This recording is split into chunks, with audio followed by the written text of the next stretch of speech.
Hi, today's good person to know is Ilse Crawford. She's a designer, a creative director and founder of StudioIlse, which is a furnished place where she works, but it's not office-like.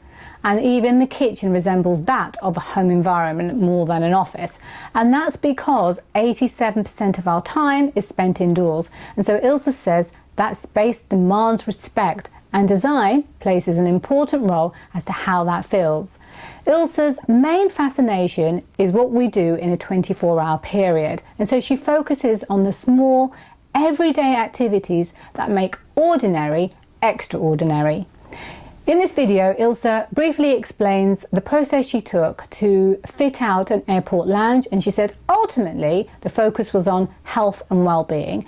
And she also touched on her collaboration with IKEA, which took over 3 years in the making and is a massive achievement. And I've also included her top tip during the Q&A session too. So I hope you enjoy this video and thank you for watching. This is where we work, this is how we work. The place that we work in has to connect to what we say we do. We try to walk the talk. So we have strong materiality, we work off wooden table, we have good natural light. We have rooms to go and talk in. It's furnished rather than officed.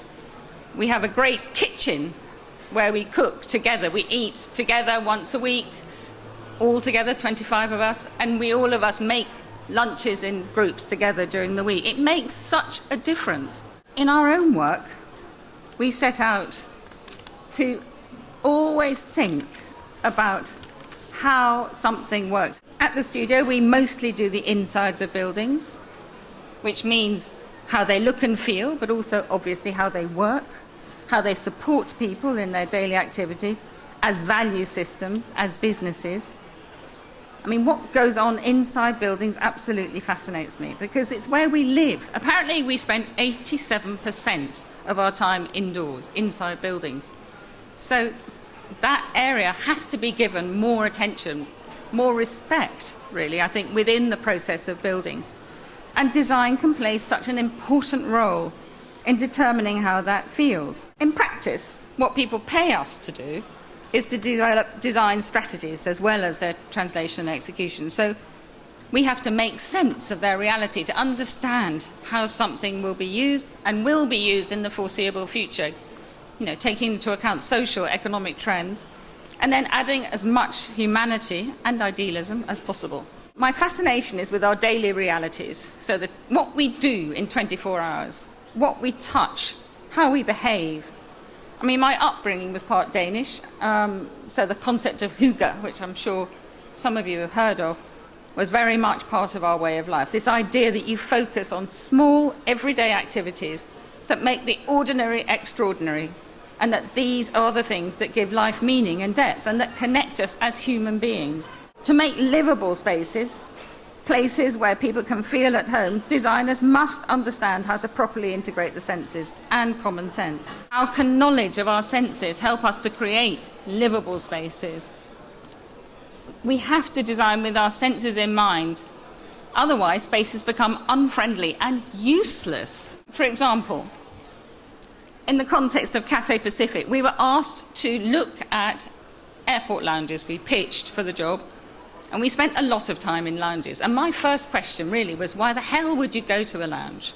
But actually, the more we dug into them, the more we realised what an important role they play. People who use the plane as a hotel room, basically. They go from one meeting to another room, sleeping on the plane and go back. These are the kind of spaces that they're supposed to, recover in. Our most useful research was actually spending hours and hours in lounges watching people. Seeing how tired they looked. Listening to them, understanding things like the new patterns of sitting with tablets. We actually now sit diagonally more than front to back. It's really interesting. Understanding that tablets create new habits around privacy and comfort, whilst understanding the very practical needs of robustness and longevity, because these lounges have to last 10 years. So that's 2,000 people a day for 10 years, and they're only closed for 2 hours. So, that's a pretty tough brief, how to make something human. You can understand how that awful lavatory came about, but that doesn't excuse it. So you're given a blank space. how can you create this new reality? Because ultimately that's what's so interesting, isn't it, about interiors? They create a reality that changes behaviour, for the good or for the bad. You basically construct something from nothing, and that, I think, is the fascinating challenge and opportunity. Our focus was really quite simple. It was about health and well-being. You know, these people appreciate care. They appreciate someone paying attention to their very basic needs. It was about bringing in warmth, real materials, about creating rooms so that people could find an atmosphere that worked for them. We tried to make real spaces that felt like the world outside, you know, because otherwise an airport is really a non-place. But lastly, without a committed client, you can't do anything good. It comes down to how far we can build trust with our clients. I mean, I can't tell you how much energy goes into building up that trust. I would say it's at least half of what we do. Designing their minds is as important as designing the building, because we're trying to move from one system, in a way, to another. When IKEA came to talk to us about working with them, what was so appealing was the idea that you could reach so many people. We're living in times of accelerated change. We're living in an increasingly technological world. So there's even more reason why we need design to address the physical. And that's something that influences our work enormously, but also I think it's something that IKEA were very interested in exploring. Sheer knowledge that they have as a company was an extraordinary asset. Every time we approach someone on the outside, it's always driven from out of what we could learn from them, actually. Looking upon what they have done for years and years, and I thought that now is the time to do something good. It took 3 years from beginning to end. What we wanted to do was to bring the sense of touch, of tactility, of imperfection. It's very important that they would be the pieces that we could all live with every day, that can fit in every room in the house. The quiet pieces that you need all the time, that everybody in the studio would actually buy themselves. We used cork, ceramic, bamboo, seagrass, mouth-blown glass. They are a family-controlled business. It's actually a very robust democracy, how it works. And, the so-called scientific system, which has huge expertise in transportation. As you know, they don't ship air, but it goes much further than that. It's weight, it's systems, it's